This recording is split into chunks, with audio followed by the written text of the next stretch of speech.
Bonjour à tous et bienvenue en ce dimanche, jour du Seigneur. Amen. Je vous invite à vous mettre debout. Ce matin, nous allons commencer avec un nouveau chant. Alors, on vous laisse découvrir et aussi chanter avec nous.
Saint-Esprit, ce matin, nous venons avec un cœur passionné pour toi.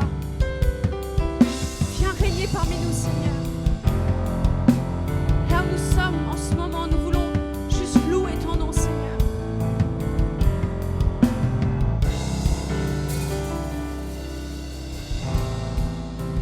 La passion de mon Sauveur,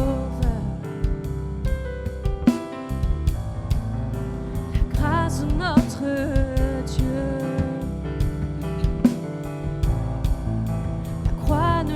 Aucun doute quant à l'ampleur de son amour.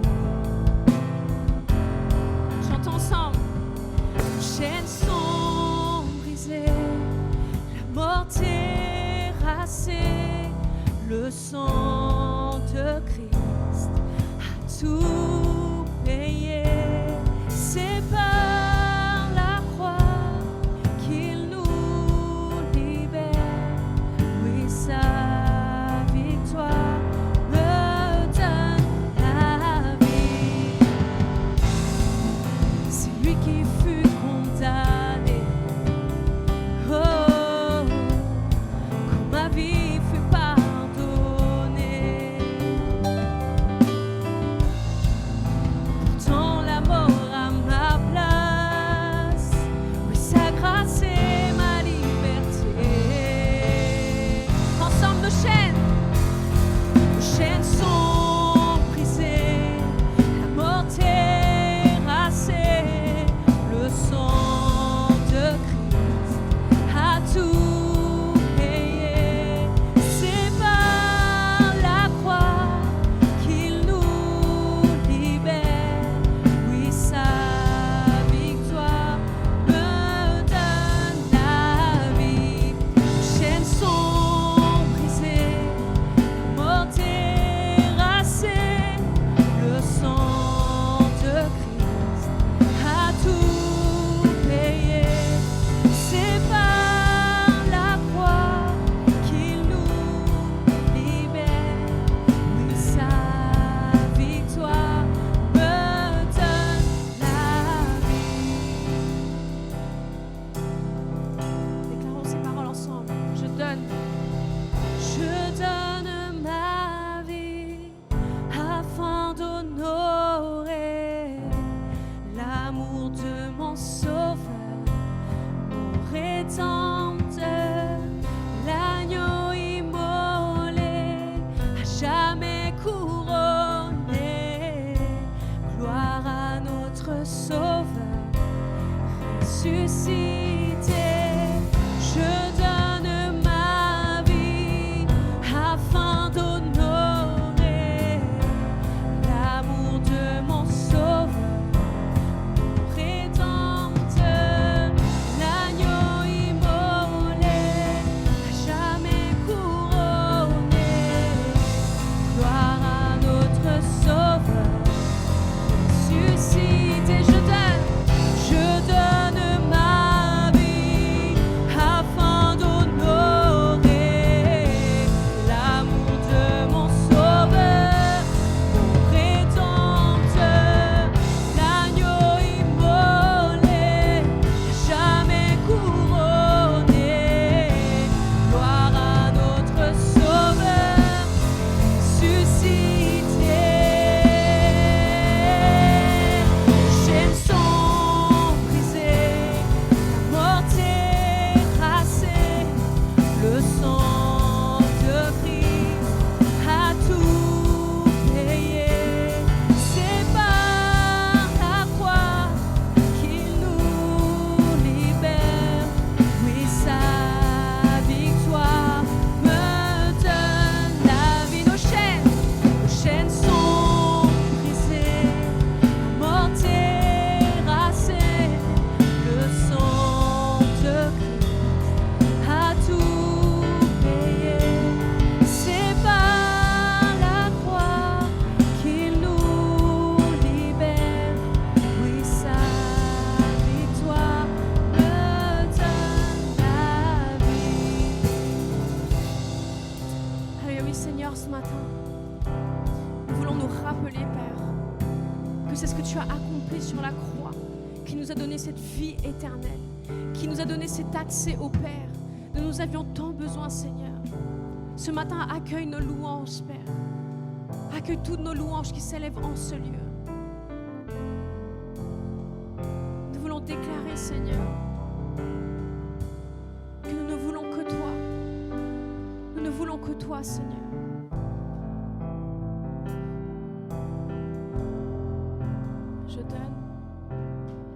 Je donne ma vie afin d'honorer l'amour de mon Sauveur, mon Rédempteur, l'agneau immolé, à jamais couronné. Gloire à notre Sauveur ressuscité, je donne ma vie afin d'honorer l'amour de mon Sauveur, mon Rédempteur, l'agneau immolé, à jamais couronné. Gloire à notre Sauveur ressuscité. Oh, tu es le ressuscité, Jésus. Nous louons ton nom, Seigneur. Nous louons ton nom. Nous ne voulons que toi, Seigneur, que toi. Je donne ma vie pour toi. Je donne ma vie pour toi.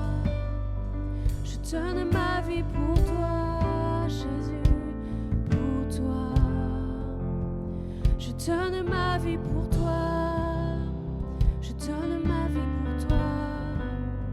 Je donne ma vie pour toi, Jésus, pour toi.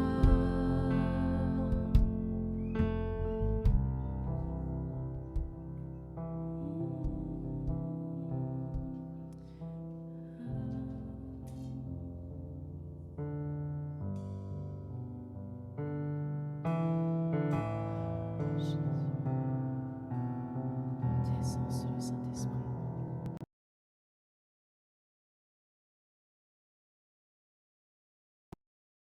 Là où nous sommes ce matin, commençons à louer le Seigneur. Levons nos voix. Le cœur de notre Père se réjouit lorsque ses enfants le louent. Le cœur de notre Père se réjouit lorsque son Église acclame son nom, lorsque son Église proclame son nom. Alléluia, Jésus.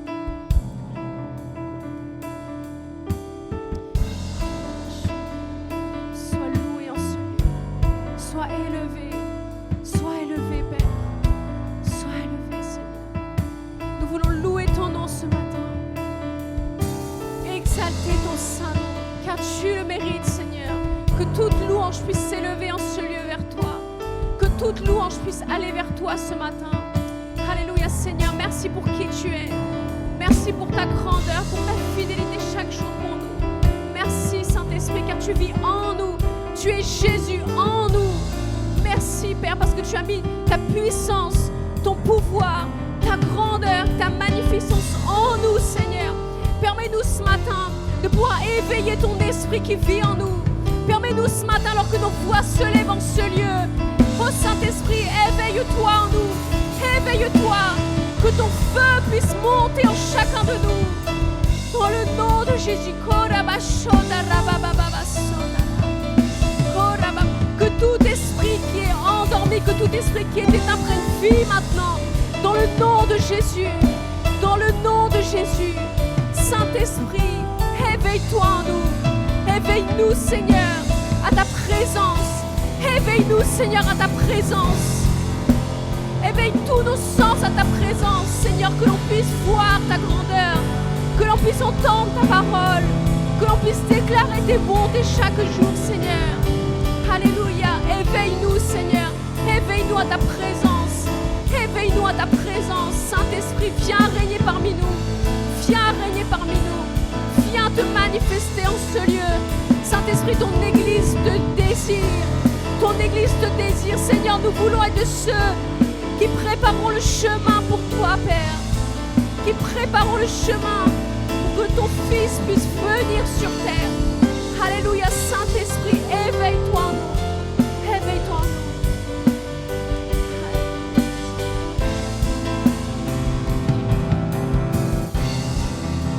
Saint-Esprit, descends, viens tel un torrent, inonde ma louange quand je chante ton amour.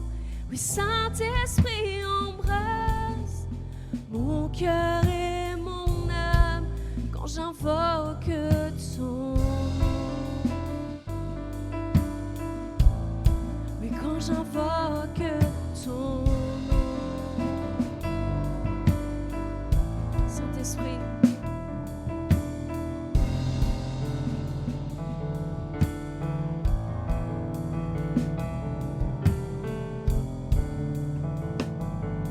Saint-Esprit descend.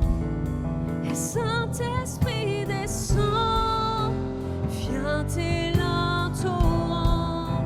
Oui, inonde ma louange quand j'invente ton amour. Oui, Saint-Esprit embrasse mon cœur et mon âme quand j'invoque ton nom. Oh, quand j'invoque ton nom. Oh, Jésus, et quand j'invoque ton nom. Oh, quand j'invoque ton nom. Viens, Esprit. Et viens, Esprit de Dieu, brûle comme un feu qui consume. Consume-moi ici dans ta présence. Je m'abandonne à ta gloire. Pour ta gloire, viens, Esprit de Dieu, brûle comme un feu qui consume. Consume-moi ici dans ta présence. Je m'abandonne à ta gloire. Pour ta gloire, oh, viens. Et viens, Esprit de Dieu, brûle comme un feu qui consume. Consume-moi ici dans ta présence. Je m'abandonne à ta gloire. Pour ta gloire. Et fleuve de vie, viens jaillir en moi. Immerge-moi dans ta bonté. Les cieux ouverts, déferle sur moi. Restaure-moi dans ta gloire. Viens, Esprit de Dieu, brûle comme un feu qui consume. Consume-moi ici dans ta présence. Je m'abandonne à ta gloire.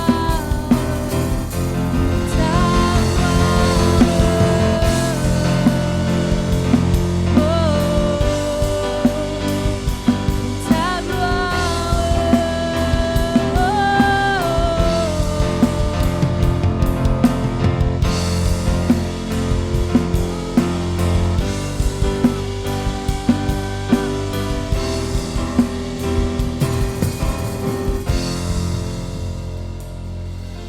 La Bible nous parle le feu est un symbole du Saint-Esprit.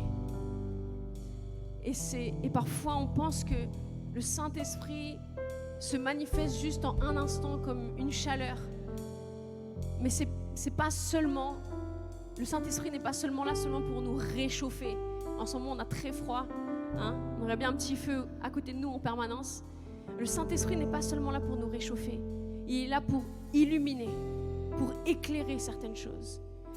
Et il est là aussi pour être comme ce feu qui consume tout ce qui ne peut pas rester en nous, en sa présence.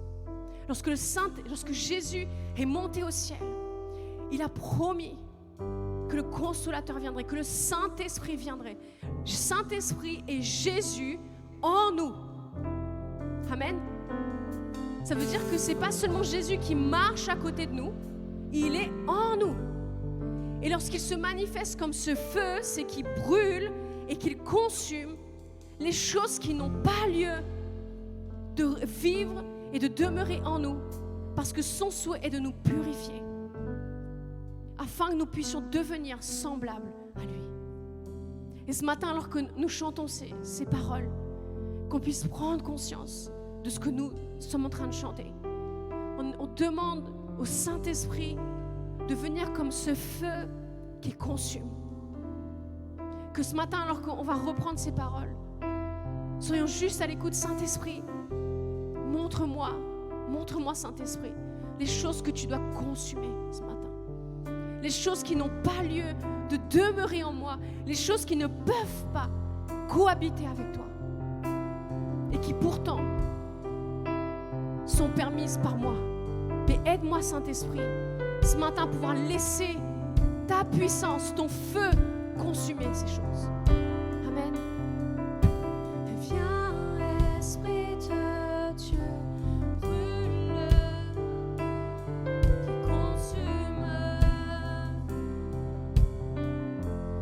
consume,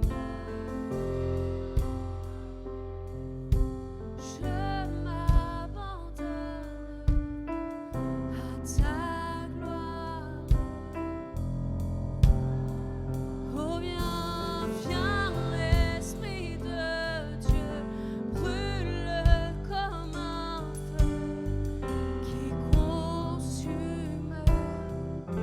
Oui, consume-moi ici dans ta présence. Je m'abandonne à ta gloire. Pour ta gloire, oh, viens, Esprit de Dieu, brûle comme un feu qui consume. Consume-moi ici dans ta présence. Je m'abandonne à ta gloire. Pour ta gloire, une dernière fois ensemble. Viens, Esprit de Dieu, brûle comme un feu qui consume. Oui, consume-moi ici dans ta présence. Je m'abandonne à ta gloire. Ta gloire. Le Saint-Esprit vient consumer ce matin tout ce qui est en nous, tout ce que tu as besoin de purifier, tout découragement, tout endormissement spirituel, toute tristesse. Viens ce matin, Saint-Esprit. Viens ce matin, Saint-Esprit. Nous avons besoin de ce feu qui nous purifie. Nous avons besoin de ce feu qui consume tout ce avec quoi peut-être nous luttons avec nos propres forces.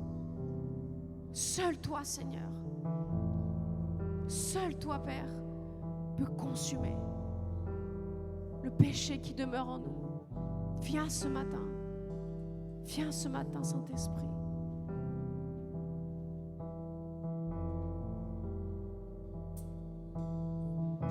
Viens, Saint-Esprit. Viens parmi nous ce matin. Viens en nous. Viens en moi, Seigneur. Purifie-moi. Purifie-moi, Seigneur. Avec ce feu dévorant. Purifie-nous, Seigneur. Purifie notre Église, Père. Que ton feu puisse descendre en ce lieu. Que ton feu puisse descendre en ce lieu. Purifie, Saint-Esprit, toutes les choses qui n'ont pas lieu d'être en ce lieu. Purifie. Que ton feu puisse dévorer toute chose qui n'est pas compatible avec ta présence, Seigneur. Viens purifier toute honte, toute crainte, toute tristesse, toute dépression, toute condamnation, tout rejet. Viens feu dévorant, descends ce lieu, viens nous purifier, Saint-Esprit. Viens nous purifier, Saint-Esprit.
toi, Seigneur. Gloire à toi, Seigneur. Amen. Qu'il est bon d'être dans la présence de notre Seigneur. Amen. Ce n'est pas que le dimanche. Amen. C'est tous les jours que nous cultivons la présence de Dieu. Je vais inviter tous les enfants à pouvoir passer à Imagine Kids. Il y a un super programme ce matin avec Margot, avec Marie. Et je vais inviter Jonathan pour nous introduire ce temps de Sainte Seine. On peut l'accueillir chaleureusement.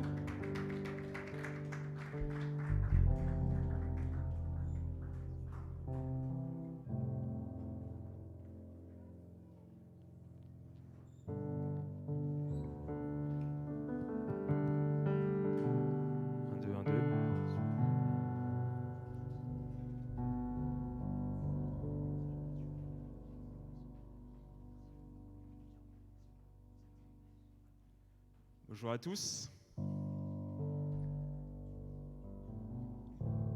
On m'entend bien?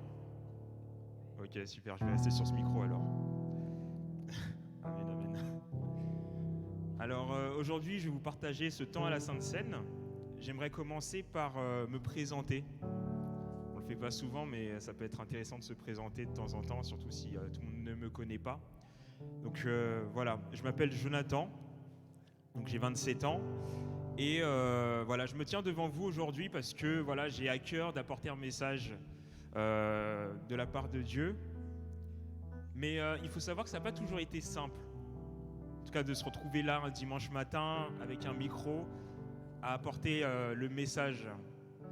C'est pas toujours simple. Si vous voulez, moi je suis né dans une famille chrétienne, j'ai grandi dans un environnement chrétien. Mais j'ai toujours grandi avec une grande timidité. Donc, d'une certaine manière, une difficulté à prendre parole, ne serait-ce qu'avec des proches, mais encore plus en public. J'avais peur de parler, j'avais peur de montrer que j'existais. C'était compliqué pour moi. Et pour moi, se retrouver sur une estrade à parler, impensable. Jamais j'aurais imaginé une telle chose. Et pourtant, aujourd'hui, je me trouve devant vous. Et c'est un cas, bon voilà, je cite un cas qui est propre au mien, mais je veux croire que, en fait, on est tous appelés à faire des choses extraordinaires, qui vont au-delà de ce que nous pensons ou imaginons. Ce que j'aimerais vous dire aujourd'hui, c'est que, d'une certaine manière, moi je me présente comme une personne timide au départ, avec mes défauts. Je me présente comme une personne qui, on va dire, qui, d'une manière assez négative au départ. Mais le message que j'aimerais nous apporter aujourd'hui, c'est vraiment que Dieu peut transformer nos destinées. Dieu transforme aussi nos identités, notre identité. J'aimerais aussi présenter une personne que vous connaissez peut-être assez bien, Jésus-Christ. Qui était ce Jésus? On peut voir qu'il y a plusieurs caractéristiques qui définissent Jésus. Déjà, c'était une personne sans péché. On peut le lire dans 1 Jean 3, verset 5. Or, vous savez, Jésus est apparu pour enlever le péché et il n'y a pas de péché en lui. Première chose qu'on apprend sur Jésus. Qu'est-ce qu'on apprend d'autre? On apprend par exemple dans l'évangile de Jean au chapitre 15, verset 13, qu'il a fait preuve d'un amour immense. Parce que qu'est-ce qu'on dit? Il est écrit, il n'y a pas de plus grand amour que de donner sa vie pour ses amis. Et c'est quelque chose qu'il a fait, Jésus. Il a donné sa vie pour ses amis, pour ceux qui l'entouraient, et même pour ceux qui n'étaient pas ses amis. Il a donné sa vie pour tous. On peut aussi lire sur Jésus qu'il a fait preuve de grâce. Il était la vérité et de gloire. On peut lire dans Jean 1, verset 14, « Et la parole s'est faite homme. Elle a habité parmi nous, pleine de grâce et de vérité. Et nous avons contemplé sa gloire, une gloire comme celle du Fils unique venu du Père. » Donc toutes ces caractéristiques, c'est celles qui définissent Jésus. Jésus, c'est quelqu'un, quand on lit tout ça, c'est extraordinaire. Son passage sur terre, sa venue, ce qu'il a accompli sur terre. Et pourtant, lui qui était extraordinaire, il a été méprisé en son temps. On peut lire dans Ésaïe chapitre 53 qu'il a grandi comme une jeune plante, comme un rejeton qui sort d'une terre toute sèche. Il n'avait ni beauté ni splendeur propre à attirer nos regards, et son aspect n'avait rien pour nous plaire. Méprisé et délaissé parmi les hommes, Homme de douleur, habitué à la souffrance, il était pareil à celui face auquel on détourne la tête. Nous l'avons méprisé, nous n'avons fait aucun cas de lui. C'est comme ça que Jésus était perçu des autres. Dans son temps, il était méprisé, il a même été humilié. Les gens n'avaient aucune considération pour lui. Et c'est ce qui l'a mené d'une certaine manière à sa mort, parce que beaucoup de gens avaient une mauvaise estime de lui, ne le considéraient pas tel qu'il devait être considéré. Et pourtant, on peut lire à la suite, verset 4 de Ésaïe 53, « Pourtant, ce sont nos souffrances qu'il a portées. C'est de nos douleurs qu'il s'est chargé. Et nous l'avons considéré comme puni, frappé par Dieu et humilié. » On a pensé qu'il était puni par Dieu. En fait, non. Ce qu'il a accompli à ce moment-là, au moment où il a été mis cloué à la croix, c'est quelque chose d'extraordinaire. Il est passé d'une attitude, effectivement, où il était vivant, il a été meurtri, il a été sacrifié pour que nous puissions être qualifiés par Dieu, pour que nous puissions être tout simplement pardonnés, pour que notre identité et notre destinée soient changées. Et donc, comme je vous disais, on a été, d'une certaine manière, par le sacrifice de Jésus, sauvés d'une identité qui nous menait peut-être à la perdition, sauvés d'une destinée qui nous menait à la perdition. Parmi les identités qu'on pourrait se reprocher, je vais donner des étiquettes, peut-être que ça vous concerne, peut-être pas, mais dans les identités, on peut parfois se considérer comme bon à rien. Ça arrive que des gens, surtout dans notre enfance, disent qu'on est bon à rien, qu'on est faible. On peut sentir que parfois aussi, on peut se dire « je suis malade, mon identité c'est la maladie, je suis un malade ». Pauvre, je suis pauvre, c'est aussi quelque chose qu'on peut dire, qu'on peut entendre. Et ça, c'est des adjectifs qui parfois nous définissent. Parfois on utilise ces mots pour se définir soi. Et à côté, on a aussi la destinée. À quoi est-ce que ça nous mène de nous considérer comme tels ? Ça nous amène au désespoir, à la tristesse et parfois à la mort. Ce que j'annonce aujourd'hui, là, c'est pas pour nous abattre. Ce que j'annonce aujourd'hui, c'est quelque chose d'extraordinaire. C'est que ces mots-là, qui parfois nous définissent, n'ont plus de puissance. Ces mots-là n'ont plus de puissance. Parce que Jésus nous donne une nouvelle identité. Il nous donne une nouvelle destinée. Et là où il y avait la tristesse, aujourd'hui il y a la vie, il y a la joie. Là où hier il y avait l'humiliation, aujourd'hui il y a la gloire en Jésus-Christ. Et si tu te sens malade, alors tu as la victoire et tu as la guérison en Jésus-Christ. On peut voir dans Romains 8:1, ça c'est un verset que j'aime, il n'y a maintenant aucune condamnation pour ceux qui sont en Jésus-Christ, qui ne vivent pas conformément à leur nature propre, mais conformément à l'esprit. Et ça, on l'a entendu tout à l'heure, Lida l'a bien introduit. La nature propre et l'esprit. Le fait que, en fait, le Saint-Esprit, c'est celui qui a ressuscité Jésus-Christ d'entre les morts. C'est celui qui vit en nous aujourd'hui. Et par ce Saint-Esprit, tout simplement, il n'y a aucune condamnation. Il n'y a aucune condamnation. Et ce Saint-Esprit-là, il va nous régénérer. Il va nous transformer. Il va brûler certaines choses qui sont en nous. Ces mots-là dont on parlait tout à l'heure, ces mots de tristesse, ces mots de désespoir, il va les brûler parce que ça n'a pas vocation à rester en nous. Et aujourd'hui, si on se retrouve là aujourd'hui réunis pour célébrer cette Sainte Seine, c'est aussi pour qu'on puisse se rappeler d'une chose. C'est que Jésus est venu, il est mort à la croix, il est ressuscité pour que nous aussi nous puissions d'une certaine manière ressusciter avec lui. Passer de la mort, cette nature de la mort, cette destinée de la mort, à une destinée et une nature de vie. Une identité de vie, une identité qui proclame la vie. Donc vraiment, j'aimerais qu'on puisse considérer ce que Jésus a fait pour nous aujourd'hui. Ce qu'il a fait il y a 2000 ans, mais qui a encore un impact aujourd'hui dans nos vies. Qu'on puisse se rappeler qu'il est mort à la croix, lui qui était méprisé, qui a été humilié, mais il est ressuscité dans la gloire. Et nous sommes co-héritiers de ce qu'il a fait. Alors je vais nous inviter à nous saisir des éléments.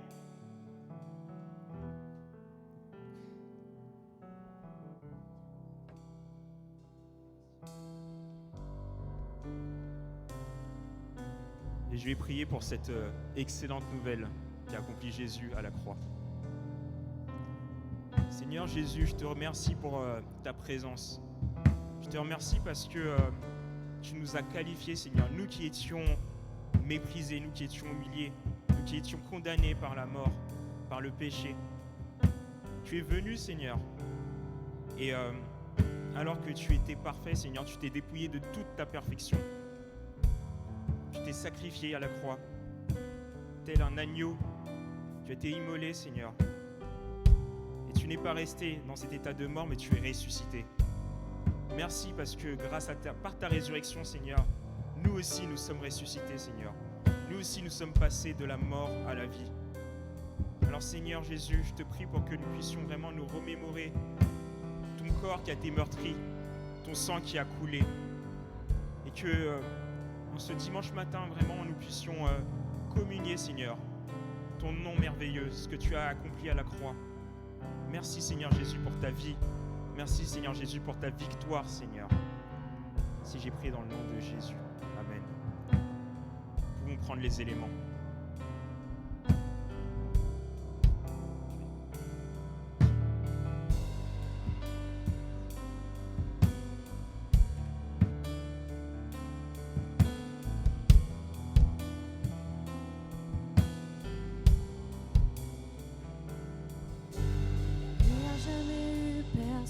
Comme toi, il n'y a jamais eu personne comme toi, personne d'aussi grand, personne ne t'égale, il n'y a jamais eu personne comme toi.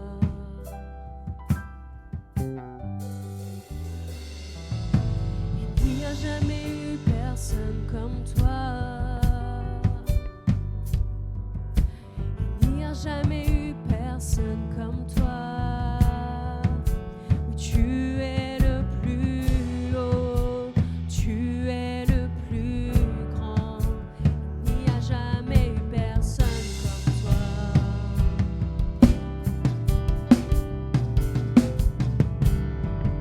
Yeshua, éternel, alléluia, gloire au plus haut des cieux.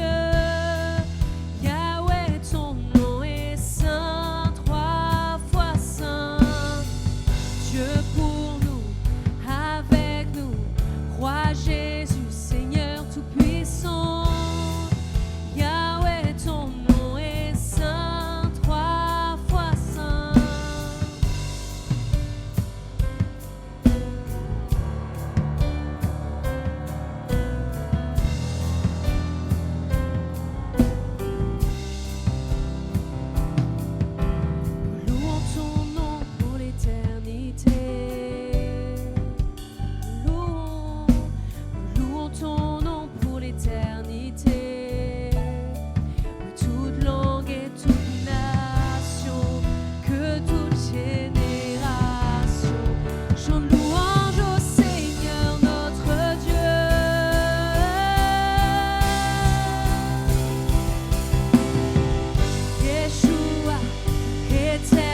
Amen, je vous en prie, prenez place quelques instants.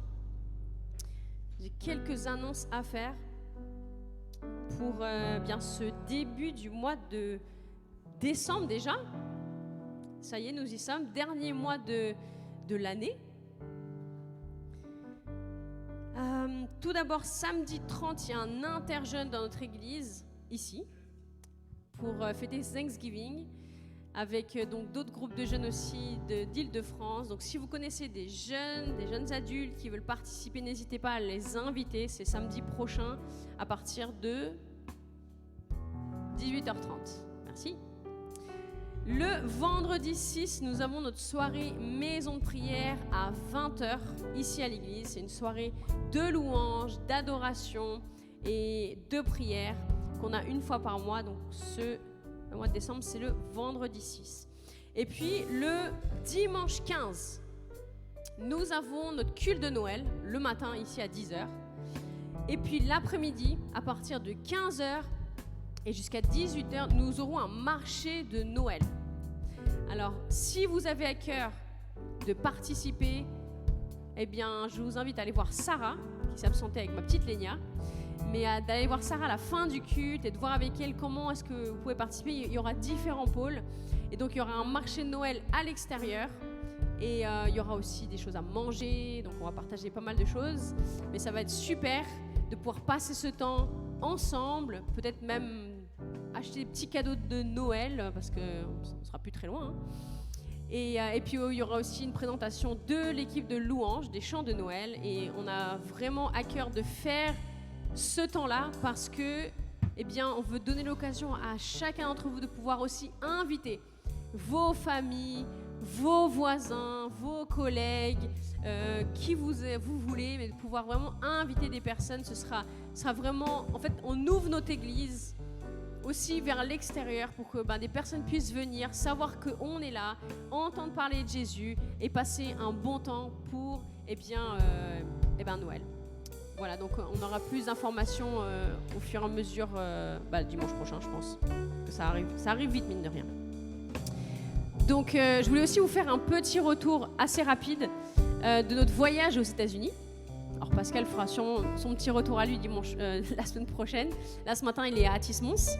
Donc nous sommes partis presque 2 semaines en fait aux États-Unis, en Floride, invités par une église de là-bas. Et en fait, l'invitation, c'était pour une retraite de pasteurs et de leaders de louanges. Donc c'était la première semaine qu'on était là-bas. Et c'était incroyable. On ne savait pas trop à quoi s'attendre de ce temps. On savait juste qu'on était invités. On était très contents de partir en Floride, tous les 6. Donc nous, Pascal, moi, avec nos 4 filles. Et en fait, c'était un peu la même chose pour tous les autres pasteurs et leaders de louanges qui étaient là-bas. Parce qu'on n'avait pas eu... En fait, je pensais que j'avais raté des informations, mais on n'avait pas eu énormément d'informations. Et du coup, en arrivant là-bas, on a vraiment découvert une église qui s'est préparée pour nous accueillir, en préparant des logements, en préparant des navettes, en préparant tous les jours des repas, petit-déj, déjeuner, dîner, et vraiment en prenant en charge nos enfants. Et c'était vraiment un temps incroyable, un temps où on a été ressourcés, restaurés, et vraiment le focus, c'était vraiment notre intimité avec Dieu. Pourquoi ? Parce que c'est la chose la plus importante. On peut faire tellement de choses, n'est-ce pas ? On peut vraiment réaliser beaucoup de projets dans notre vie, faire énormément de choses, mais celle qui va importer le plus quand on sera face à face à Jésus, c'est est-ce que l'on a eu une relation avec cette personne qui est Jésus ? Est-ce que nous, on le connaît ? Et est-ce qu'on a pris le temps de laisser Dieu aussi nous connaître ? Et je crois qu'on a tous été encouragés. Alors, c'est marrant parce qu'on sert tous Dieu d'une certaine manière, certains dans la louange. Et j'étais vraiment surprise de voir des personnes qui venaient du Brésil, du Mexique, de Haïti, de Hawaï, de l'Afrique, des missionnaires.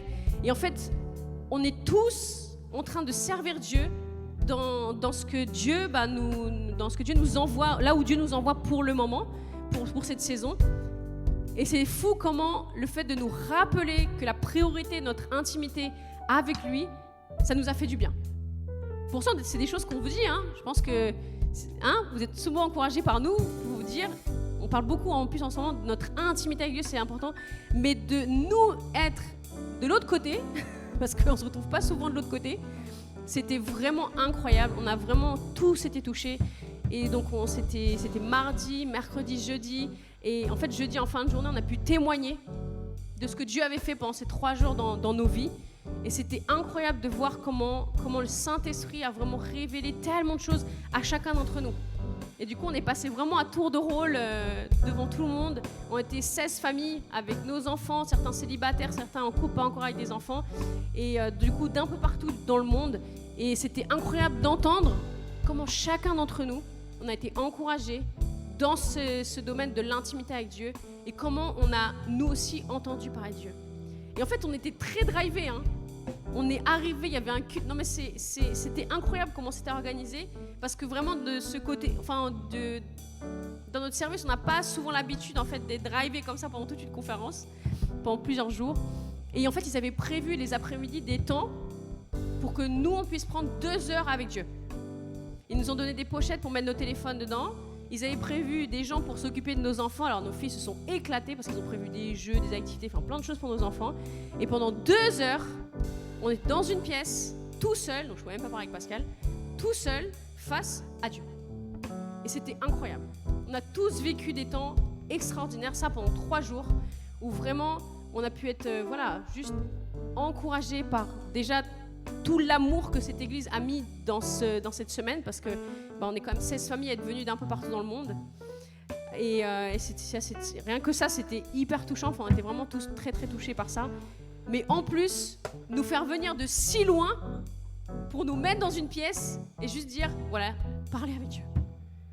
Et c'était juste incroyable. Et s'ils se donnent autant de mal pour que nous puissions prendre ce temps, c'est parce que c'est important. C'est important qu'on puisse cultiver notre lieu secret avec le Seigneur. Dieu a tellement de choses à nous révéler. Il veut nous parler. Il veut révéler tellement de richesse de sa parole à nous. Mais parfois, par manque de temps, eh bien, en fait, c'est comme si on dit, pas tout de suite, Seigneur. Oh, je sais qu'aujourd'hui, mais en fait, il faut que je travaille, il faut que je fasse ci. Tu vois, j'ai mon linge, j'ai les enfants. Et en fait, c'est important de se poser et de dire, Seigneur, quelle est la place que je te donne dans ma vie? Quelle est la place que je te donne dans ma vie? Est-ce que c'est toi en premier? Est-ce que c'est toi qui as la plus grande place? Ou est-ce qu'il y a tellement de choses qui passent avant qu'en fait, je te donne juste les restes? Je te donne les petites minutes qui me restent de la journée, en fin de journée, ou même je suis fatiguée ou je m'endors, ou peut-être juste le dimanche parce que peut-être on a un peu plus de temps.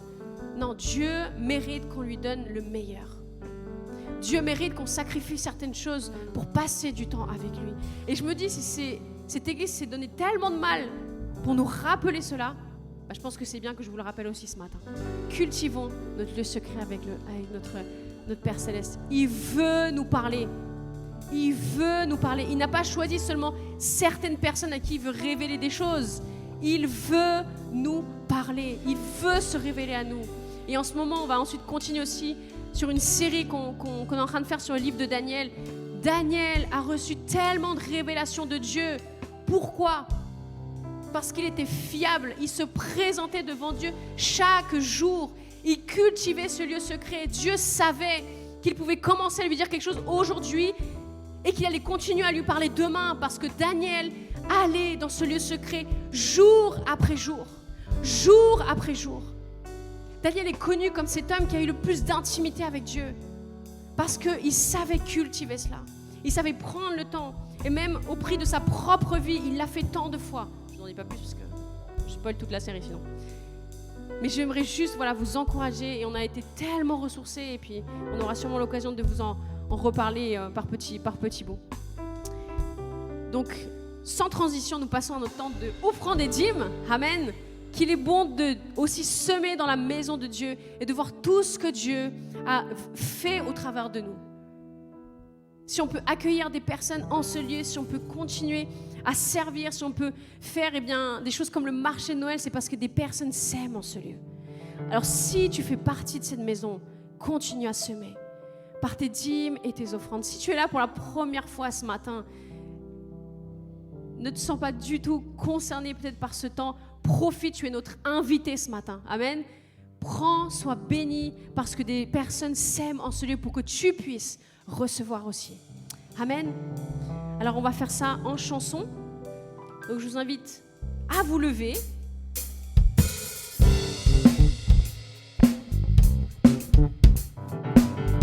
Et on va reprendre ce nouveau chant que vous connaissez déjà, vu, n'est-ce pas?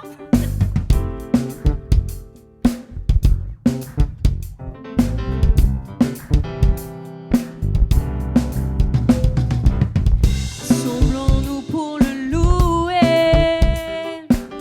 vers notre Dieu faisons monter nos voix, pour élever sa majesté, il est là.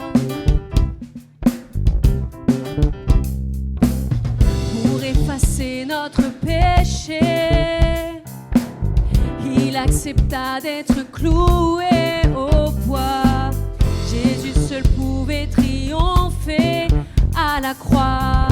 Alléluia. Et oh, célébrons ses louanges, accueillons sa présence, Dieu est parmi nous. Oh, bénissons le Seigneur, proclamons sa grandeur, il est parmi nous.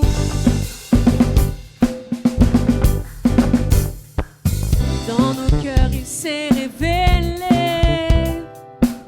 par son esprit il vient guider nos pas, pour nous donner la liberté ici-bas. Et oh, célébrons ses louanges, accueillons sa présence, Dieu est parmi nous. Oh, bénissons le Seigneur, proclamons sa grandeur, il est parmi nous. Oh, oh, oh, célébrons ses louanges, accueillons sa présence, Dieu est parmi nous. Oh, bénissons le Seigneur, proclamons sa grandeur, il est parmi nous. Tous les peuples et les nations, dans chaque génération, proclameront son saint nom. Comment dire? Jésus, le prince de paix, le tout-puissant bouclier, il est le ressuscité. Acclamons le Créateur, levons nos mains en l'honneur de notre libérateur. Ensemble, élevons nos voix et poussons des cris de joie vers Jésus, le roi des rois. Hey! Oh, célébrons ses louanges, accueillons sa présence, Dieu est parmi nous. Oh, oh, bénissons le Seigneur, proclamons sa grandeur, il est parmi nous. Hey! Oh, célébrons ses louanges, accueillons sa présence, Dieu est parmi nous. Oh, bénissons le Seigneur, proclamons sa grandeur, il est parmi nous, il est parmi nous. Alléluia.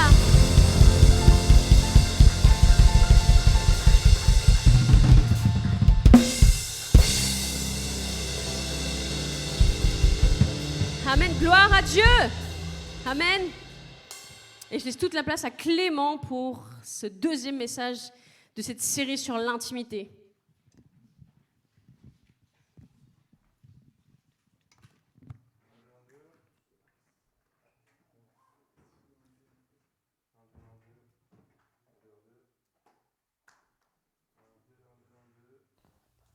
Je suis muté. 1, 2. Non, c'est bon. Vous m'entendez bien? Super. Alors, on se retrouve pour continuer notre série sur l'intimité. Intimité avec Dieu, qui est très importante, comme nous l'a rappelé Lida. Parce que sans cette intimité-là, on risque de faire bien des erreurs. Ça, je le pense. Ça, vous êtes content d'être ici? Ok. Ok, moi c'est bon, là je suis prêt. Donc, nous allons reprendre notre série sur l'intimité avec le personnage de Daniel. Le personnage de Daniel. Et notre cher Daniel, comme on l'a vu à l'épisode 1, il avait une relation intime avec Dieu. Le premier message a été donné par Sarah, et nous on va suivre sur le deuxième. Pour faire un bref rappel sur le premier message qui a été donné, on a vu qu'il a eu une relation intime avec Dieu. Une relation intime qui l'a impacté lui-même, mais qui a aussi impacté tout son entourage. C'est une intimité qui, on a vu le message, le titre c'était « Une intimité qui protège ma relation avec Dieu ». Et Sarah nous montrait qu'il était vraiment important de faire en sorte que toute pensée soit soumise à Christ. Toute pensée soumise à Christ, captive à Christ. Pourquoi ? Parce que de ces pensées, des choix vont ensuite venir. Et de ces choix, il va falloir aussi mettre en place des actions concrètes. Si nos pensées ne sont pas soumises à Christ, nous allons faire des choix qui ne sont pas soumis à la volonté de Dieu. Et suite à ces choix, nous allons faire des actions qui ne sont pas dans la volonté de Dieu. Et donc des actions qui nous mèneront finalement au péché et à une séparation de Dieu. Sauf que notre Dieu, ce n'est pas ce qu'il veut. Notre Dieu, c'est cultiver cette intimité avec nous pour que nous gardions nos pensées captives, que nous ayons des choix réfléchis et que nous mettions en pratique dans notre vie des actions concrètes qui vont justement être totalement alignées avec la volonté de Dieu. Et donc Sarah nous disait qu'il fallait répéter ces choix et qu'il fallait aussi les affirmer. Il ne faut pas avoir peur, il faut être un peu audacieux dans ces moments-là. Mais il faut les affirmer, ces choix.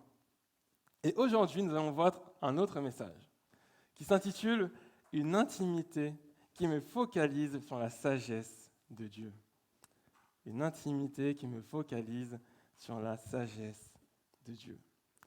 Donc Daniel, lui, il a toujours eu besoin de la sagesse de Dieu.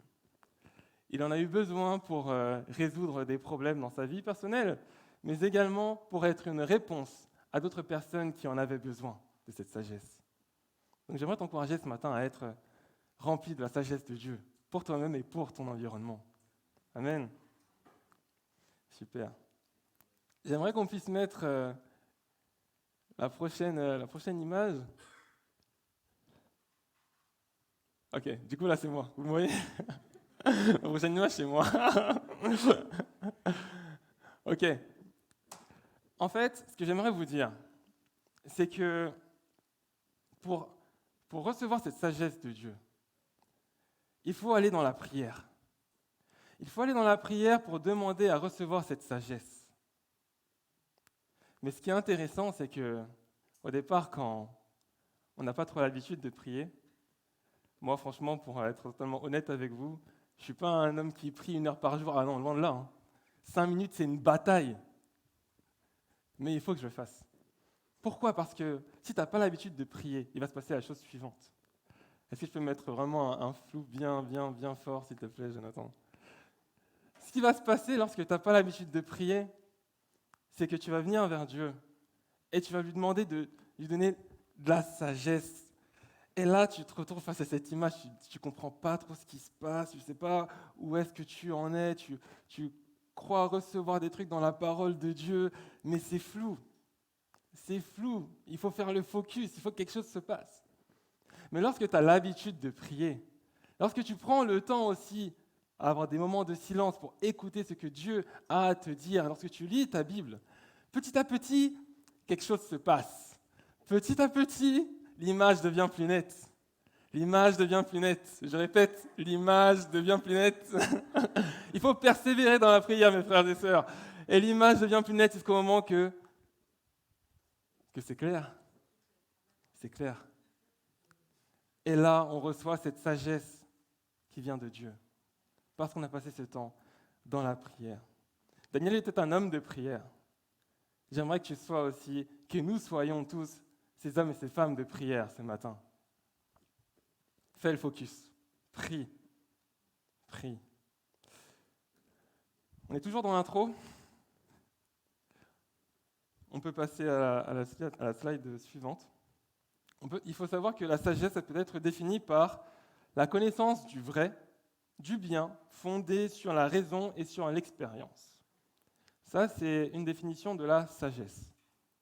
Maintenant, si on se base sur la définition de la sagesse, on peut se rendre compte qu'il y a un problème lorsqu'on sort Dieu de l'équation. Pourquoi ? Parce que qui a la connaissance de tout ? Nous, les êtres humains. Je pense que c'est plutôt Dieu. La connaissance du vrai, du bien. Je pense que déjà, si on prend toute la population mondiale, je pense que certains vont dire que telle chose est bien, et d'autres vont dire que cette même chose est mauvaise. J'ai pas envie de faire de la polémique ici dans l'église, mais bon, si on met maintenant sur le terrain, sur la table, le sujet de l'homosexualité, je pense que certains diront que c'est une très bonne chose parce qu'on s'aime. Qu'est-ce qu'il y a de mal là-dedans ? Mais bon, c'est très bien que selon les textes bibliques, cela n'est pas bon justement pour nous. Et là, déjà, on voit qu'il y a plein de divergences entre des personnes d'une certaine culture, d'une certaine croyance. Donc, il n'y a pas vraiment de vrai bien quand on sort Dieu de l'équation. Et maintenant, c'est fondé sur la raison et sur l'expérience. Bon, on a chacun d'entre nous une expérience de vie différente, et au niveau de la raison, il n'y a pas besoin d'aller très loin, hein. On reste dans le couple, et là, il y a déjà des dissonances assez importantes, je pense. Parce qu'entre hommes et femmes, on n'est pas pareil. Mais là, lorsqu'on met Dieu dans l'équation, Dieu, qui a toute la connaissance, si on met Dieu dans l'équation, Jésus qui s'est décrit comme étant la vérité et la vie, et Dieu qui est là depuis que la terre est là, il est là même avant que la terre soit. Il a l'expérience de toutes choses. Là, on se rend compte que la sagesse, que cette définition, elle n'est pas basée sur du pipeau. Voilà qu'il y a vraiment quelque chose, un socle qui ne part pas, qui ne s'effrite pas. Parce que lorsque tu bases ta sagesse, pas sur la sagesse humaine, qui est totalement faillible et imparfaite, mais sur la sagesse qui vient de Dieu, tu te rends compte finalement que c'est une vraie sagesse finalement. C'est pas une fausse sagesse, parce que rien que dans la définition, déjà là on est perdu si on se base sur la sagesse humaine. Dans la parole, dans Proverbe 9, verset 10, on peut lire « Reconnaître l'autorité du Seigneur est le commencement de la sagesse. Connaître celui qui est saint procure l'intelligence. » Et moi, j'aimerais aller plus loin avec vous ce matin. Je crois que c'est bien de commencer, mais que la suite est meilleure. C'est de savoir qu'il est aussi accessible. Parce que de reconnaître que Dieu est tout-puissant, que Dieu est le sage, mais de se dire qu'il est très loin et qu'il n'est pas pour moi parce que moi je suis impur, je ne suis pas propre, je suis tout sale, je suis pécheur, c'est une chose. Mais de se dire qu'il est accessible, c'en est une autre.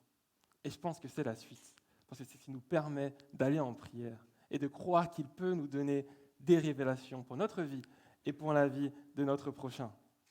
Dieu est accessible. Et pourquoi est-ce qu'il est accessible ? Parce que Christ a payé le prix. Christ a payé le prix qui nous empêchait d'être en communion avec notre Dieu. Ce péché qui a brisé cette relation entre nous et le Père. Maintenant, Jésus est venu rétablir la communication pour que nous ayons un accès direct auprès du Père dans la prière. Donc n'hésitons pas. N'hésitons pas à venir vers Dieu parce qu'il est accessible. Dieu est accessible. Alors on va passer au plus gros là maintenant du repas. 3 points ce matin avec vous. Le premier, c'est recherche sa sagesse. Le deuxième, exprime ta reconnaissance. Et le troisième, reste humble. Donc on est parti pour le premier point, recherche sa sagesse. Recherche sa sagesse.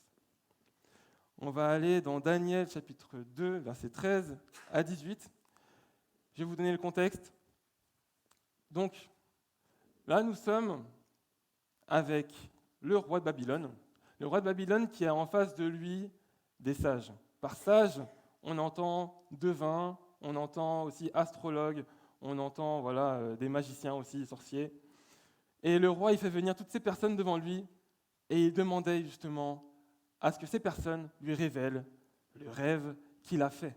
Un rêve qui le perturbait énormément, dont il n'avait pas justement l'interprétation. Et là, il fait venir toutes ces personnes.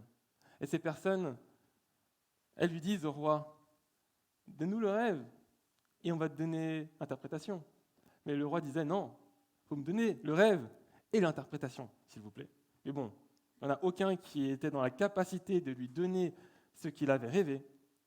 Et donc le roi s'est énervé. Et il a fait un caprice. Il a dit, « Bon, vous tous là, astrologues, devins, magiciens, sorciers, je vais vous mettre à mort. Parce que vous êtes des bons à rien, des incapables. » Et donc, il décide de faire ça, le roi. Très bien.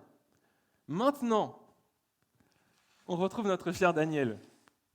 Alors Daniel, lui, il est tranquille avec ses amis, et puis d'un coup, il reçoit cette nouvelle, et là, il comprend que tous les sages vont être exécutés, mais que lui aussi, il fait partie de ces personnes sages. Et du coup, on lit ce passage qui se trouve dans Daniel 2, versets 13 à 18. Cette sentence fut publiée et les sages allaient être exécutés. On chercha donc aussi Daniel et ses compagnons pour les faire mourir. Daniel s'adressa de manière prudente et avisée au capitaine Arioch, chef des gardes du roi, qui s'était mis en route pour mettre à mort les sages de Babylone. Il lui demanda « Pourquoi la sentence du roi est-elle si dure ?» Arioch lui exposa l'affaire. Aussitôt Daniel se rendit chez le roi pour le prier de lui accorder un délai afin qu'il communique l'interprétation au roi. De retour dans sa maison, Daniel révéla toute l'affaire à ses compagnons, Anania, Michaël et Azaria. Il les invita à implorer la grâce du Dieu des cieux au sujet de ce mystère pour qu'on n'exécute pas Daniel et ses compagnons avec les autres sages de Babylone. Donc, dans ce passage, on a notre cher Daniel qui va voir le roi, justement, pour savoir, mais qu'est-ce qui se passe ? Et il va voir le roi et lui demande un délai. Enfin, il a demandé à Arioch, justement, qu'est-ce qui se passait, mais il est allé voir le roi pour lui demander un délai pour recevoir son rêve et lui transmettre. Et moi, je trouve ça fort, déjà, dans un premier temps. Parce que notre Daniel, il a fait preuve de foi. Il ne savait pas. Il ne connaissait pas le rêve. Il n'en avait aucune idée. Mais il avait foi en ce Dieu qui peut tout. Il avait foi de croire que Dieu pouvait lui révéler ce dont il allait avoir besoin. Là, c'était pas une blague. Il avait sa vie en jeu. Il y avait un enjeu qui était super important. Là, c'était la vie ou la mort. Mais ça parce qu'il était sage. Mais pourquoi est-ce qu'il était sage ? Si on part à l'épisode précédent, que s'était-il passé ? Daniel avait décidé de rester pur. Il avait décidé de ne pas se souiller avec les mets du roi. Et notre cher Daniel, avec ses compagnons, ils ont été vus comme jusqu'à 10 fois plus sages que toutes les autres personnes qui étaient aussi dans le royaume. Et du coup, le roi a décidé de les nommer sages. Là, on se dit, alléluia, ils sont sages, merci Seigneur. Et là, maintenant, qu'est-ce qui se passe ? Parce qu'ils sont sages, on va les mettre à mort ? Alors là, un choix s'offre à Daniel et à ses amis. Le choix de se plaindre et de dire à Dieu, alors comme ça, tu m'as béni, mais pour me faire mourir ? Ça, c'est le premier choix. Voilà.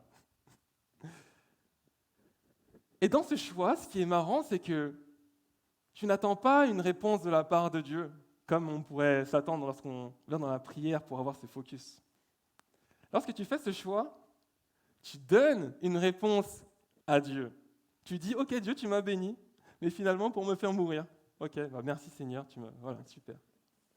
Alors que finalement, ce que Dieu veut dans cette situation, c'est que nous puissions chercher une réponse auprès de Dieu.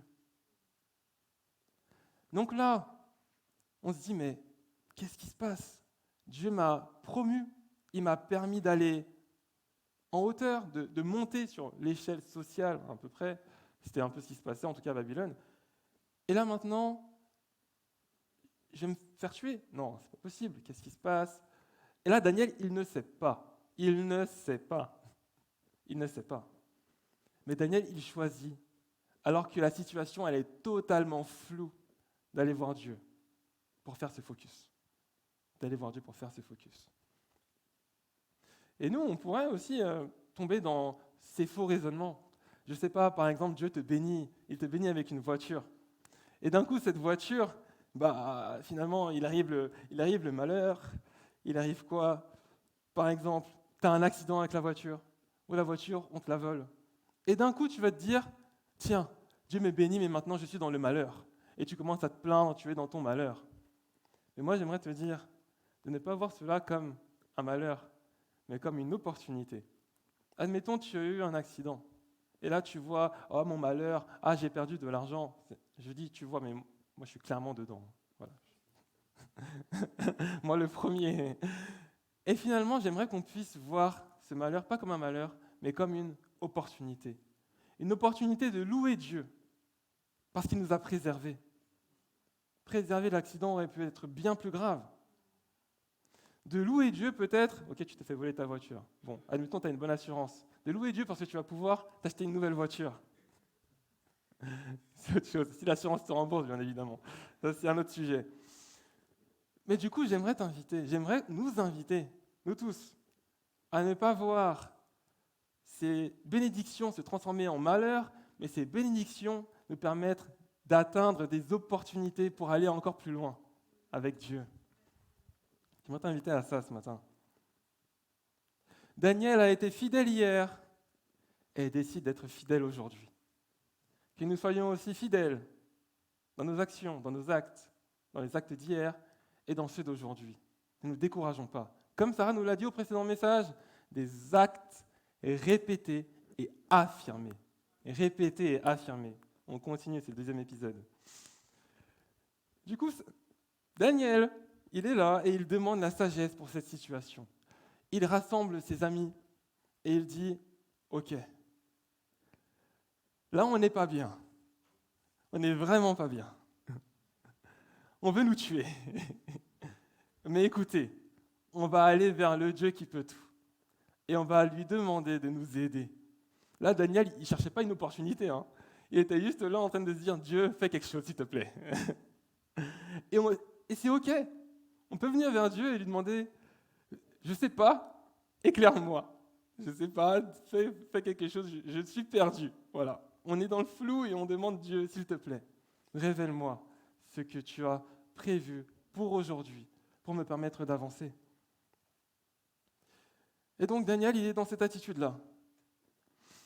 Et dans cette attitude-là, finalement, il a réussi à recevoir de Dieu la réponse qu'il attendait pour pouvoir éviter cette mort. Mais pas que pour lui, pour tous les autres. Il voulait mettre à mort tous les sages. Mais grâce à Daniel, grâce à ses amis, parce qu'ils ont décidé de prier, finalement, les sages ne vont plus être condamnés, car il a reçu la réponse. La sagesse de Dieu que tu vas chercher, elle n'est pas que pour toi. Elle est aussi là pour bénir tous les autres qui sont autour de toi. Et pas forcément des personnes qui vénèrent le même Dieu que toi. Pas forcément des personnes qui sont au courant de ce Dieu qui peut tout. Des personnes qui peuvent être vraiment en totale contradiction, en opposition avec toi et tes convictions. Mais tu seras une bénédiction pour ces personnes-là. Parce que tu vas avoir cette sagesse que Dieu veut te donner. Alors j'aimerais t'encourager dans ton quotidien à prendre des temps de prière.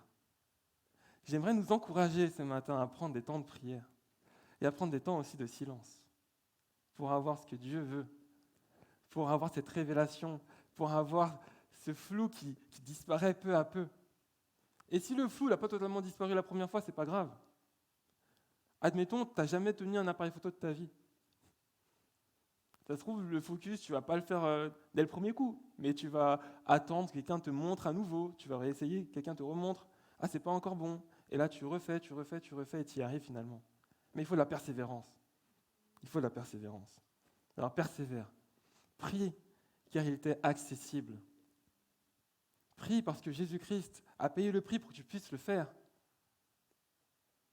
Alors, comme Jésus nous l'a dit, va dans ta chambre. Et quand tu pries, justement, ferme la porte. Et Dieu, il te voit à ce moment-là, dans ton intimité. J'aimerais qu'on puisse passer au deuxième point. Exprime ta reconnaissance.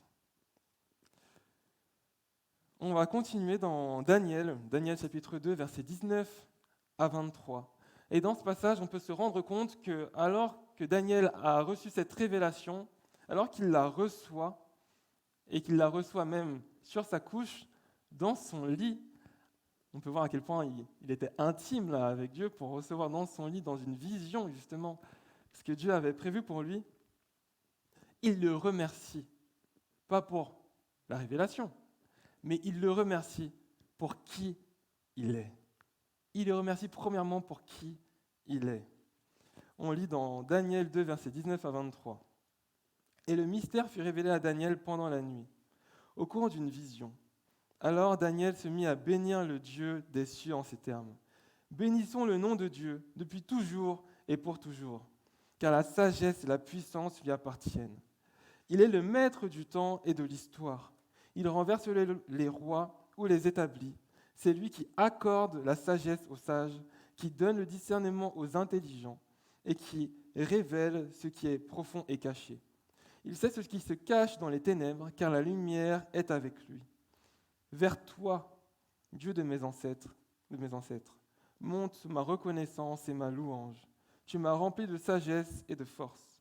Maintenant, tu m'as fait connaître ce que nous t'avons demandé en nous révélant ce qui préoccupe le roi. » Alors là, dans ce passage, il y a une bonne première partie qui est juste due au fait de dire « Dieu, tu es éternel, tu as été, tu es toujours, tu es le plus sage, tu es... » Et là, il est en train de juste louer Dieu, d'exprimer sa reconnaissance envers Dieu, mais pour qui il est. Et là, il est en train de le louer.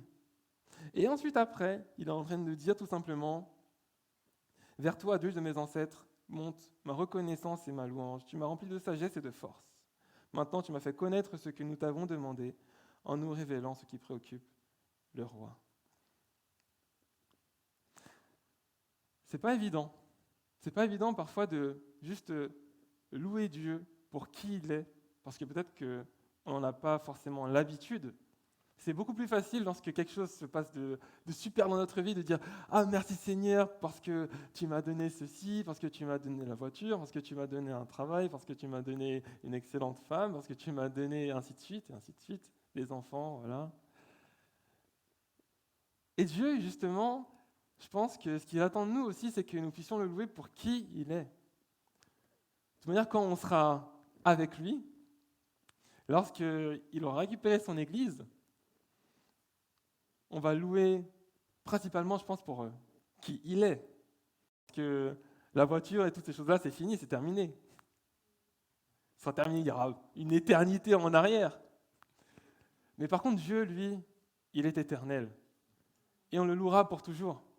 Alors qu'on puisse déjà commencer à s'entraîner à le louer. Et ce qui est bien, c'est que lorsque Dieu te révèle quelque chose, lorsque Dieu agit en ta faveur, tu as en toi cette envie de louer Dieu. Et j'aimerais qu'on puisse utiliser cette envie premièrement pour se dire « Attends, on ne va pas remercier Dieu déjà pour ce qu'il m'a donné, mais on va le remercier pour qui il est dans ma vie. » Et prendre cette habitude-là. Pour que même quand s'il n'y a rien qui se passe dans ta vie, tu puisses le louer pour qui il est. Déjà, pour qui il est.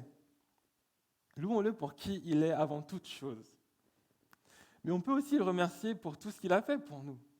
Parce qu'il faut savoir, comme Jonathan l'a dit, Jonathan qui est mon frère, bien évidemment. Je ne vais même pas vous donner mon prénom, c'est Clément, mais Lida vous l'a donné, c'est vrai.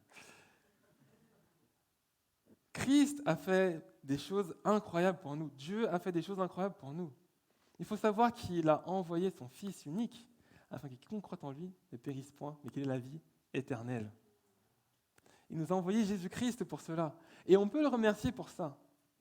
Mais lorsqu'on a eu cette rencontre personnelle avec Christ, est-ce qu'on a remercié Dieu pour le fait qu'il nous a sauvés? En tout cas, pour ma part, lorsque j'ai vraiment eu cette rencontre avec Christ, j'étais pas là en train de me dire merci de m'avoir sauvé, mais j'étais là en train de me dire juste, c'était un moment de louange incroyable et je louais tellement, je pleurais dans tout, c'était vraiment n'importe quoi. Mais il y avait tellement d'émotions, je louais avec un cœur tellement ouvert. Et ensuite, il m'a sauvé. Ah bah oui, merci, tu m'as sauvé, c'est vrai qu'il m'a sauvé. Donc dans un premier temps, c'était cette reconnaissance. J'exprimais ma reconnaissance envers ce Dieu qui peut tout, qui est amour justement, qui est au-dessus de toute circonstance, de toute chose, de tout problème, qui est tout puissant, qui est celui qui sait toutes choses aussi. Et j'aimerais qu'on puisse développer cela en nous. Mais en plus de ça, il n'a pas fait que de nous sauver, il nous a envoyé son Saint-Esprit. Ce Dieu nous a envoyé son Saint-Esprit. Il y a Dieu en nous qui vit.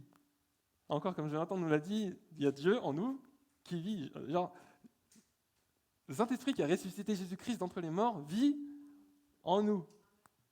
Je le dis comme ça, mais il faut vraiment qu'on le conscientise. Mais j'ai du mal même à le conscientiser, mais c'est fou. C'est fou. C'est fou. Alors que Daniel, lui, c'était même pas son cas. Il a eu la foi de croire que Dieu pouvait lui parler. Mais alors nous, j'ai envie de dire, on n'a même pas besoin de foi, il vit en nous. Mais malgré ça, on a besoin de cette foi quand même. On est tellement faillible là-dedans, un peu comme les disciples et tout. Il y a des moments où on a du mal. Mais Dieu, il est fidèle et juste et il nous pardonne. Et ça, c'est juste extraordinaire. J'aimerais qu'on puisse passer à la prochaine slide. On va passer à ma vie un peu personnelle. Il y a quelques années en arrière, là je suis jeune, mais j'étais encore plus jeune à ce moment-là. Et du coup, à un certain moment, je m'amusais avec mon drone, voilà, et je jouais un peu avec, voilà, il volait un peu, voilà, dans la résidence et tout, j'étais super content.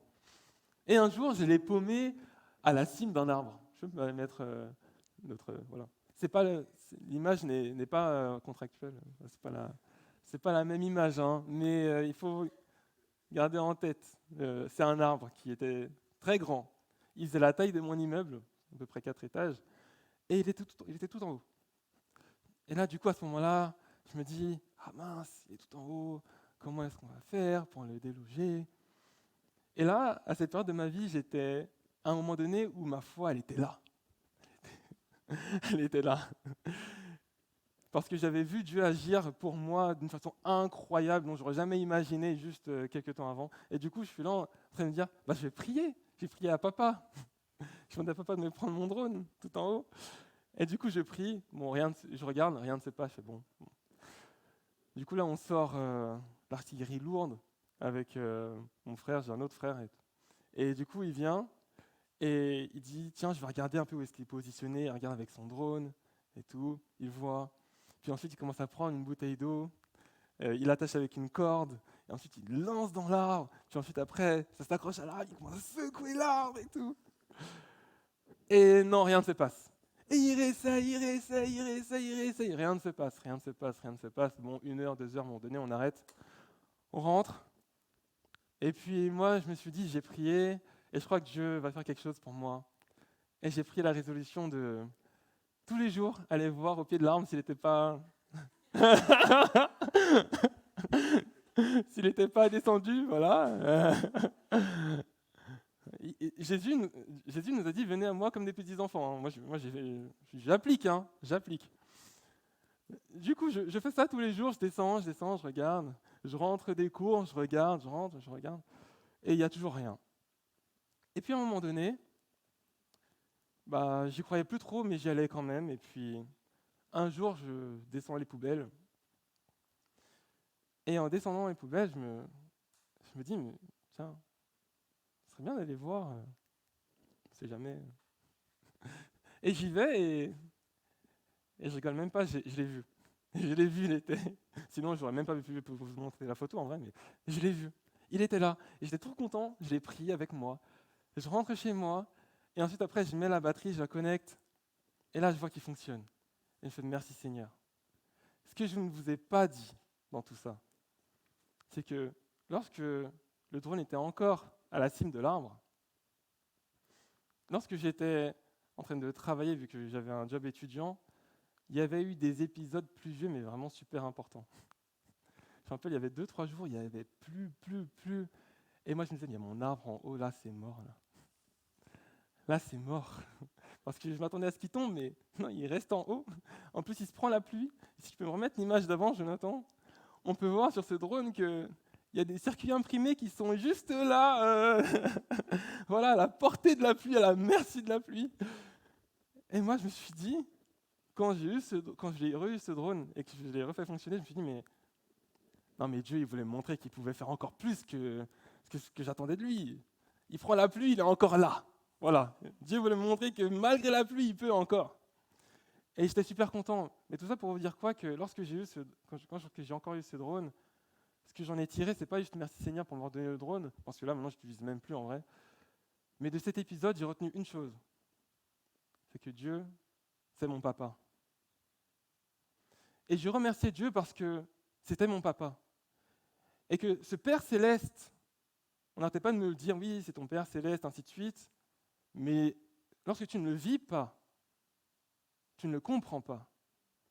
Mais lorsque je l'ai vécu, je l'ai compris. Et je comprenais plus cette notion de c'est mon Père Céleste, c'est mon papa. Alors j'aimerais t'inviter, lorsque quelque chose se passe et qui est favorable à ton égard, que tu puisses le louer premièrement pour qui il est pour toi. Qu'est-ce que tu as découvert sur Dieu? Sa fidélité? Qu'est-ce que tu as découvert sur Dieu? Son amour inconditionnel? Qu'est-ce que tu as découvert sur Dieu? Le fait qu'il est ton Père, ton confident, ton ami, ton conseiller? Dis-lui, exprime ta reconnaissance. Et bien sûr, remercie-le pour ce qu'il a fait pour toi. J'aimerais t'inviter ce matin à le louer dans ton quotidien, à le remercier parce qu'il t'est accessible. Parce qu'il t'est accessible. On enchaîne avec notre troisième point. Vous êtes toujours là? Super. J'aimerais nous dire à nous tous, restons humbles. Restons humbles. La dernière fois que j'ai prêché, c'était sur l'humilité. Là, Dieu, il me rattrape encore une fois. Humilité. On va aller dans Daniel, chapitre 2, versets 27 à 28. Et donc là, c'est Daniel qui vient devant le roi et qui lui dit un truc super important avant de lui révéler que le rêve que le roi a fait et son interprétation. Et il lui dit dans Daniel 2, versets 27 à 28, Daniel répondit au roi, « Aucun sage, aucun magicien, aucun devin, aucun astrologue n'est en mesure de faire connaître au roi le mystère dont il parle. Mais il y a dans les cieux un Dieu qui révèle les mystères, c'est lui qui a fait connaître au roi Nabuchodonosor ce qui arrivera dans la suite des jours. Eh bien, voici le rêve et les visions que tu as eues sur ton lit. » Donc là, Daniel, il a appliqué le copyright, les droits d'auteur. Daniel, il ne s'est pas dit « Ah, j'ai eu l'interprétation en vision. » Ce qui est marrant avec Dieu, c'est qu'il ne va pas forcément signer ce qu'il fait. J'ai l'impression parfois que c'est vraiment, il nous laisse à nous le droit de mettre que c'est Dieu qui le fait. Daniel aurait pu très bien se dire, tiens, j'ai reçu ça en vision, j'ai prié pour, mais j'ai reçu parce que je suis l'élu, parce que c'est moi c'est moi qui est Dieu finalement. Je vous invente n'importe quoi là à l'instant, mais c'est pour vous dire à quel point on peut facilement dévier. On a prié pour un sujet, on a la réponse à ce sujet, et on se dit finalement, non, c'est pas Dieu. Non, c'est pas Dieu. Alors que clairement, on a prié pour, et on a reçu la réponse. Mais si c'est Dieu qui est derrière. Et là, c'est très flagrant quand même. Dans la vie quotidienne, tu peux prier pour un travail, et finalement, tu l'as reçu, et puis tu te dis, non mais j'ai fait beaucoup de recherches quand même. J'ai fait beaucoup de recherches pour l'avoir. Tu pries pour un appartement, moi c'est mon cas en ce moment. Et ensuite après, tu as un appartement avec tout ce que tu veux. Et puis tu te dis, non mais j'ai beaucoup cherché. Mais merci à Dieu. Et il faut lui rendre cette gloire qui lui est due. Et donc Daniel, il vient vers le roi et lui dit, comme tous les autres, ce n'est pas moi, personne ne le peut, mais Dieu le peut.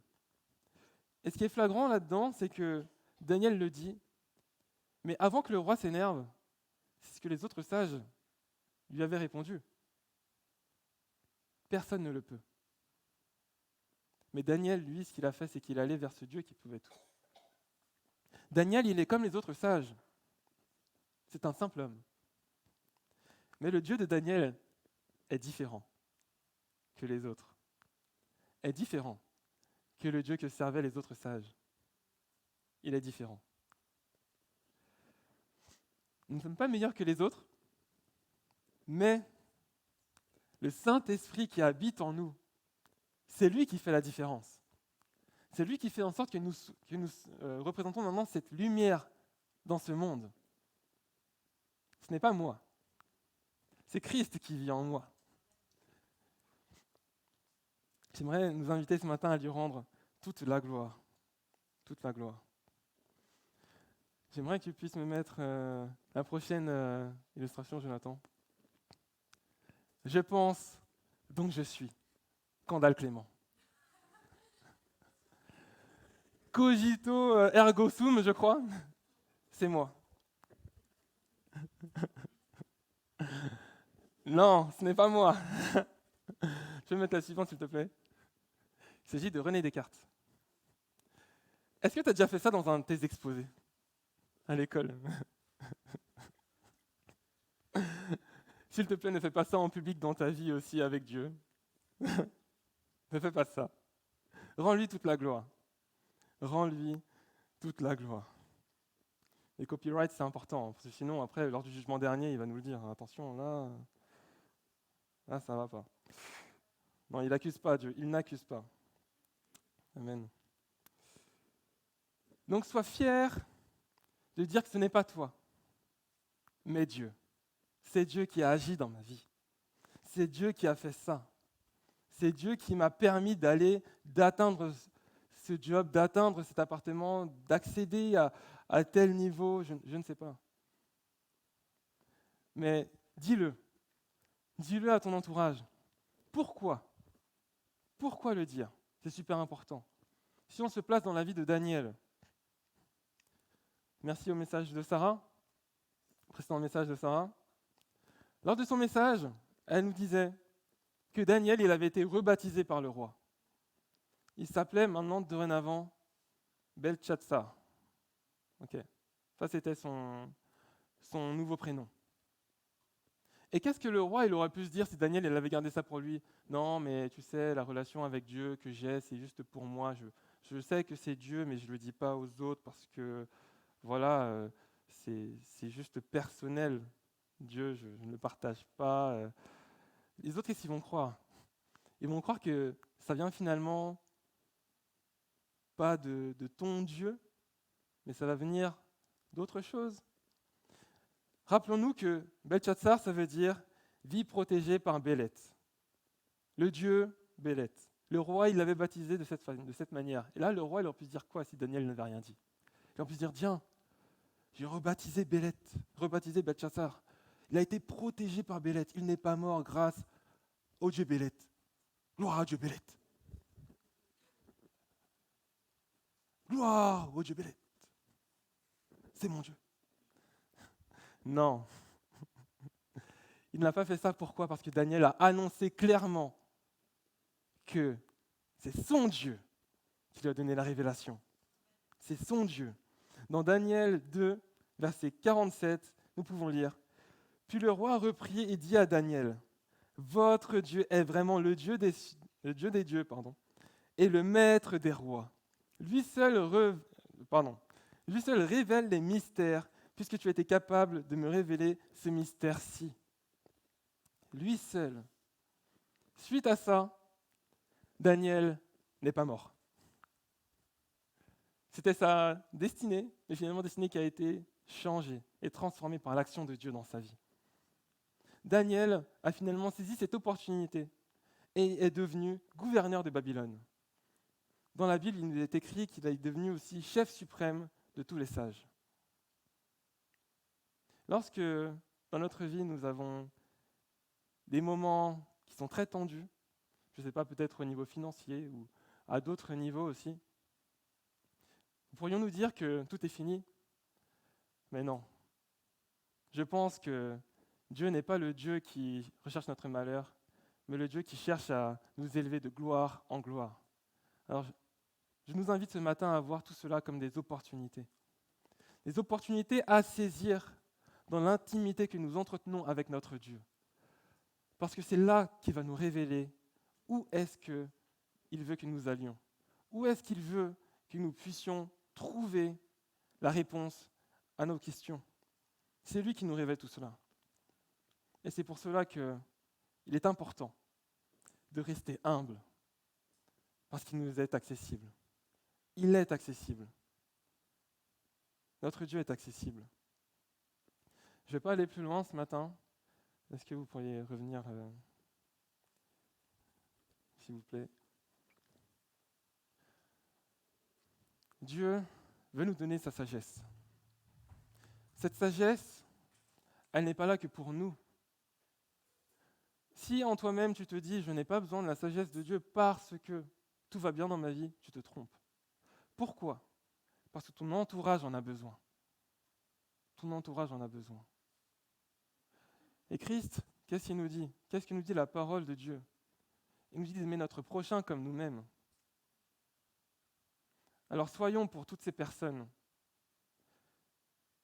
ces enfants de Dieu, qui proclament la vérité avec autorité et avec puissance. Ces enfants de Dieu qui vont vers Dieu, vers le Père, qui lui demandent cette sagesse, qui ont cette révélation dans la prière pour l'apporter aux autres, afin que des personnes comme le roi Nabuchodonosor puissent trouver en lui, puissent trouver en toi un Daniel, puissent trouver en toi quelqu'un qui va lui apporter la révélation qu'il y a un Dieu au-dessus de tout le monde, qu'il y a un Dieu à qui la connaissance appartient, qu'il y a un Dieu qui est tout-puissant. Dans Jacques, chapitre 1, verset 5, nous pouvons lire « Si quelqu'un d'entre vous manque de sagesse, qu'il la demande à Dieu, qui donne à tous simplement et sans reproche, et elle lui sera donnée. » La sagesse de Dieu, elle est accessible ce matin. Et je crois que nous tous ici présents, nous avons besoin de cette sagesse. Et c'est pour cette raison que je vais vous demander de faire des groupes de 4. Comme l'ont fait Daniel et ses compagnons, je crois que Dieu peut nous révéler dans les temps qui arrivent sa sagesse pour ceux que nous traversons en ce moment. Je ne sais pas ce que vous traversez dans vos vies personnelles, mais je sais une chose, c'est qu'en priant, on peut réduire ce flou qui est tout autour de nous, qui est partout. On peut le réduire parce que Dieu nous donne la révélation, parce que Dieu nous donne ce dont nous avons besoin pour aujourd'hui, pour avancer, parce que Dieu nous donne une nouvelle opportunité à saisir, pour aller encore plus loin, pour le connaître plus, mais également pour impacter les nations, pour impacter notre entourage, pour impacter nos familles, notre environnement. Je crois que notre Dieu ce matin, c'est ce qu'il veut faire parmi nous. Et sache une chose, ce n'est pas parce que toi tu ne reçois rien que ta participation a été vaine. Je vous rappelle que c'est Daniel qui a reçu. Mais je vous rappelle aussi qu'il y a eu 3 autres compagnons qui ont prié avec Daniel pour que quelque chose se passe. Et j'aimerais ce matin qu'on puisse se lever à notre place. J'aimerais qu'on puisse se lever. Et alors que nous sommes levés, cherchons à constituer des groupes de 4. On va imiter un peu Daniel ce matin avec ses compagnons. Faisons des groupes de 4. Moi j'ai mon groupe de 4 ici. Là.